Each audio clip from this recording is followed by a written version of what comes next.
Assalamualaikum, halo, balik lagi bareng Nubie Gadget. Di video kali ini saya akan ngebahas update MIUI terbaru untuk Xiaomi Redmi Note 10 Pro, yaitu MIUI 12.5. Sebelum saya mulai, disclaimer dulu kalau di saat video ini saya bikin, update MIUI 12.5 baru hadir untuk Redmi Note 10 Pro versi India dan global. Nah, untuk versi Indonesianya, saya yakin hanya tinggal menghitung hari. Jadi buat yang nggak sabaran, bisa flash sendiri dengan syarat bootloadernya udah di-unlock. Oke, langsung aja kita bahas apa aja yang baru di update MIUI 12.5 untuk Redmi Note 10 Pro ini. Nah, di update MIUI 12.5, Xiaomi menjanjikan beberapa peningkatan, misalnya Custom Device Model Adjustment. Jadi ada semacam tweak khusus yang berbeda untuk setiap device yang terinstall. Terus respon gesture pun bisa kerasa lebih responsif, karena proses rendering UI kini meningkat 20 kali lebih powerful.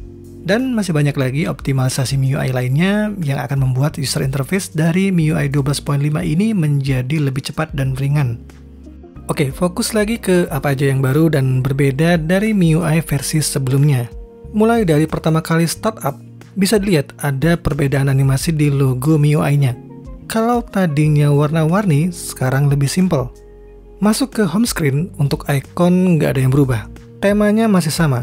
Kalau kelihatan beda, itu hanya di aplikasi dialer dan SMS. Karena ini room versi global, jadi keduanya pakai aplikasi kepunyaan Google. Tapi kalau mau lebih teliti, mungkin di wallpaper home screen-nya ya. Ada semacam efek ngezoom sewaktu buka folder atau aplikasi. Kalau di MIUI 12 yang lama, efek seperti itu nggak ada. Nah, selanjutnya untuk panel notifikasi dan control center, ada beberapa minor update. Misalnya, secara visual, panah kecil di notifikasi, posisinya kini terlihat lebih teratur di MIUI 12.5 yang sebelumnya nggak beraturan. Terus kalau di MIUI 12 untuk notifikasi ada dua cara untuk menampilkan menu action dengan cara swipe ke kiri. Nanti akan ada dua pilihan, yaitu opsi snooze dan opsi untuk menonaktifkan notifikasi terpilih. Opsi untuk menonaktifkan ini sebenarnya double karena juga bisa diakses dengan cara tahan agak lama di notifikasi. Nah, di MIUI 12.5 semuanya bisa diakses dengan satu action. Cukup dengan tahan agak lama di notifikasi, ntar akan muncul 3 menu, yaitu Allow untuk mematikan notif, terus ada opsi snooze dan More untuk settingan lebih lanjut. Sedangkan swipe ke kiri udah beralih fungsi untuk berpindah-pindah dari panel notifikasi menuju ke control center, dan juga sebaliknya. Masih seputar perubahan di panel notifikasi, sebelumnya di MIUI 12, kalau kita menjalankan dua aplikasi multimedia secara bersamaan, seperti contohnya YouTube dan Spotify, kontrol musiknya akan tampil bertumpuk ke bawah. Nah, di MIUI 12.5 dibuat lebih sederhana, menjadi satu panel, tapi tetap bisa dengan mudah diakses bergantian dengan cara swipe. Hanya saat ini sepertinya masih ngebug ya. Misal kalau playernya lagi idle terus di swipe, malah menyisakan space kosong. Dan nggak bisa hilang kecuali HP di restart atau aplikasinya di uninstall. Terus untuk bar pengaturan volume kini terlihat lebih tebal dan warna slidernya nggak lagi berwarna biru. Di pengaturan lebih lanjut, warna backgroundnya pun ikut berubah menjadi transparan. Yang paling menarik di menu home screen ada tambahan fitur baru untuk mengubah tampilan recent apps dari vertikal menjadi horizontal. Tampilan begini sih bukan hal yang baru, tapi saya suka karena MIUI menjadikannya sebagai opsi. Jadi pemakai bisa memilih mana yang lebih sesuai dengan preferensi masing-masing. Nah, di MIUI 12 mungkin udah pada tahu ya kalau ada fitur video toolbox. Jadi untuk beberapa aplikasi yang kita masukin ke dalam list, apabila aplikasi ini dibuka, akan muncul floating menu di bagian kiri. Isinya beberapa utilitas yang bisa dipakai untuk meningkatkan experience menonton video. Nah, di MIUI 12.5 ada satu fitur tambahan, yaitu auto refresh rate.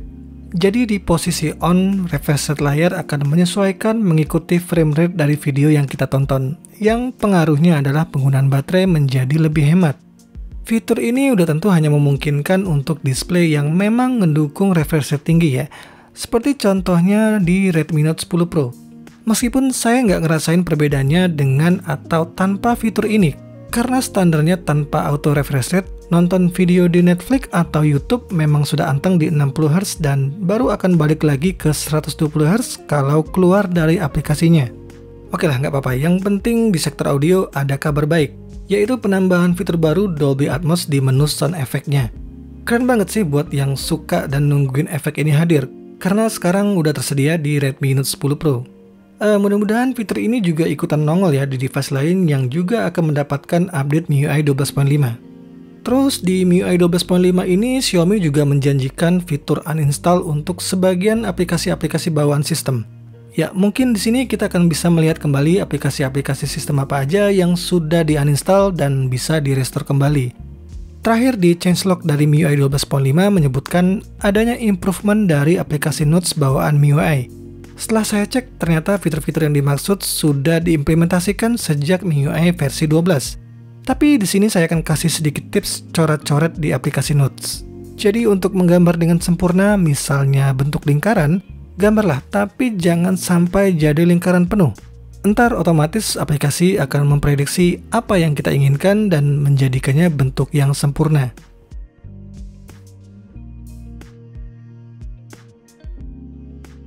Oke, keren-keren kan fitur terbaru dari MIUI 12.5 ini? Untuk device lain seperti Redmi Note 10 mungkin fitur-fiturnya sama aja. Kalaupun ada yang hilang, itu dikarenakan perbedaan hardware masing-masing perangkat. Jadi ya ada sedikit penyesuaian. Nah, untuk lain-lain seperti daya tahan baterai, bugs, dan pengalaman-pengalaman lain setelah update, mungkin akan saya bahas di video review berikutnya untuk Redmi Note 10 Pro ini. Oke, sampai di sini dulu video pembahasan MIUI 12.5 dari saya. Kalau suka jangan lupa like dan share ke teman-teman kalian. Subscribe juga channel ini untuk terus mendapatkan video-video menarik seputar gadget lainnya. Terima kasih udah nonton, semoga bermanfaat, dan wassalamualaikum.